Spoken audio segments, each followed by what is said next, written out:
দীঘা তোর বান্ধবী সে কখন থেকে পিছু ডাকছে, শুনতে পাস না? শুনতে পাইছি। এই তোমাকে আমি কতবার বলছি আমি তোমার বান্ধবী টান্ধবী না, তোমার সাথে কি আমাকে যায়? আর তোমাকে আমি কতবার বলছি আমাকে বান্ধবী রাখবে না? আমার দিকটা একটু দেখ না। দেখতে পারি, কিন্তু কিন্তু কি? যাদের ফ্যামিলিতে আমার ভাইয়ের মতন সুদর্শন হিরো আছে আর আমার মতন ছোট বোন আছে, ওই ছোট বোনরা না সরকারি কর্মকর্তাদের মতো, মানে ঘুষ। রাইট। আমি যে তোমার হয়ে ভাইয়ের সামনে প্রস্তাব রাখবো আর ভাইয়া যে আমাকে টুস টুস দুইটা চর দেবে না, তার কোনো গ্যারান্টি আছে? তা আমি তোমার হয়ে কেন চর খাবো? ও বুঝছি, ঘুষ দিলে হয়ে যাবে তো। হ্যাঁ, তখন ট্রাই করেও দেখতে পারি। ওই সময় 2-3টা চর খেলে কিছু হবে না, ওটা আমি ম্যানেজ করে নিব। আমার দিকটা একটু দেখিস। ঠিক আছে, আমি দেখতেছি। এখন তুমি নাকে তেল দিয়ে ঘুমাও, যাও। টাটা।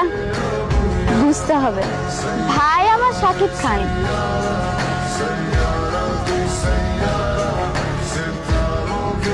সরি জান, একটু ফেসে গেছিলাম তাই লেট হয়ে গেল।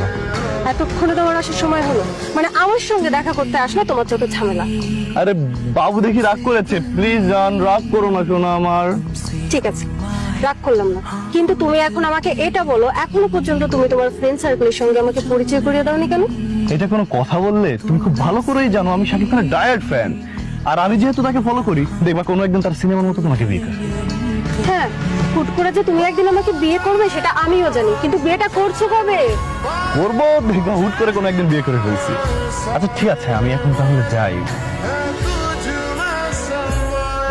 কিরে, তো খুশি খুশি লাগছে? আরে বুঝলাম, কিন্তু খুশি হওয়ার তো একটা কারণ থাকে, সে কারণটা কি? আমার কিছু সিনিয়র বান্ধবী আছে, ওদের সাথে তোমার কালকে দেখা করে নিয়ে যাবো। তার মানে কয়জন?